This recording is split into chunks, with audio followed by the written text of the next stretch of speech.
Last ఎపిసోడ్లో మనం అతిబల్ల చెట్టు ఆకు గురించి ప్రయోజనాలు తెలుసుకున్నాం. కానీ ఈరోజు అతిబల్ల చెట్టు గింజల వల్ల ప్రయోజనమేమో తెలుసుకుందాం. ఇది అతిబల్ల చెట్టు యొక్క గింజలు. వీటి పచ్చి గింజలు మనకి ఉపయోగపడవు, ఎండు గింజల వరకే మనకి ఉపయోగపడతాయి. ఈ ఎండు గింజలు అనేది ఒక ఫిబ్రవరి, మార్చి, ఏప్రిల్ మాసాలలో మాత్రమే మనకి లభించడం అనేది జరుగుతుంది. వీటి వల్ల ప్రయోజనం లాస్ట్ ఎపిసోడ్లో మనము ఈ అతిబల్ల చెట్టు యొక్క ఆకు వల్ల ప్రయోజనం అనేది తెలుసుకున్నాం. అదేవిధంగా వీటి గింజల వలన కూడా అనేక ప్రయోజనాలు ఉన్నాయి. లాస్ట్ క్లాసులోనే చెప్పిన ఈ గింజలు బాగా వచ్చినాక దీనివల్ల ప్రయోజనం వివరిస్తానని. అదేవిధంగా ఇప్పుడు ఫిబ్రవరి, మార్చి మాసాలలో ఈ అతిబల్ల చెట్టు యొక్క గింజలు అనేది బాగా ముదిరి ఎండటం అనేది జరుగుతుంది. ఈ గింజలని మనకి ఏ విధంగా ఉపయోగపడతాయంటే, మన ప్రతి ఒక్కరికి, మనిషిగా పుట్టిన ప్రతి ఒక్కరికి ఈ గింజలు అనేది ఉపయోగపడతాయి.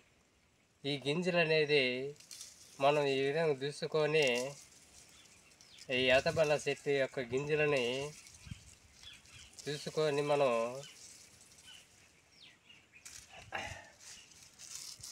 బాగా నలిపి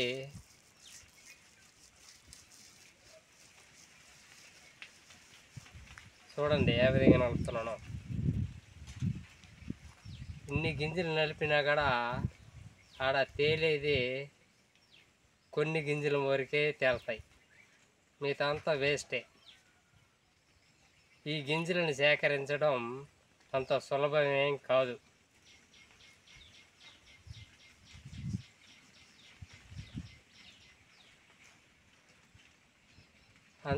అన్ని ఆకు గింజలు కలిసి ఎన్ని అయినాయో చూడండి ఒకసారి మీరు. ఇన్ని గింజల వరకే అయినాయి. ఈ గింజలని పూర్తిగా మనం ఒక చూర్ణం చేసి రోజుకి 1 స్పూను లేదా అర స్పూను నిద్ర లేకుండా పొరగడపన వాడటం వలన, వీటి చూర్ణాన్ని, అతిబల్ల గింజల యొక్క చూర్ణాన్ని వాడటం వలన మన శరీరంలో ఉండే ఎటువంటి ఎముకలకి అన్నిటికీ మంచిది. మేము అడవి చెంచులైన మేము ఇంత స్ట్రాంగ్గా గట్టిగా ఉండడానికి అతి ముఖ్యమైన మూలిక ఇది. వీటిని మేము చూర్ణం చేసుకొని వాడుతూ ఉంటాం.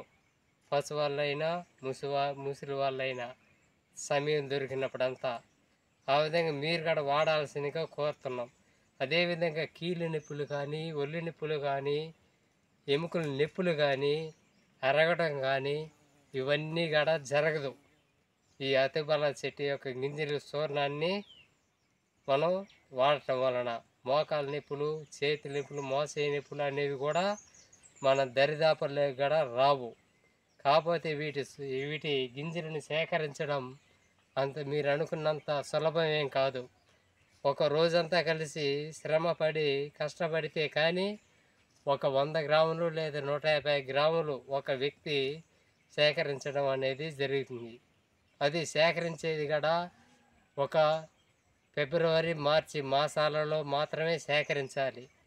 మిగతా మాసాలలో ఇవి దొరకదు. కాబట్టి వీటి వల్ల ఈ గింజల వల్ల ఇంత ప్రయోజనం ఉంది, ఆకు వల్ల కూడా ఇంత ప్రయోజనం ఉంది. సరే, మరొక ఎపిసోడ్లో మనందరూ ఒకటవుతాం. కాకపోతే ఒకటి, వీటి చూర్ణం మీకు కావాలన్నా, గింజలు కావాలన్నా మా అడవి చెంచులకి తగిన మూల్యాన్ని చెల్లించి ఈ గింజలని సేకరించి వాడవలసిందిగా కోరి ప్రార్థిస్తున్నాం.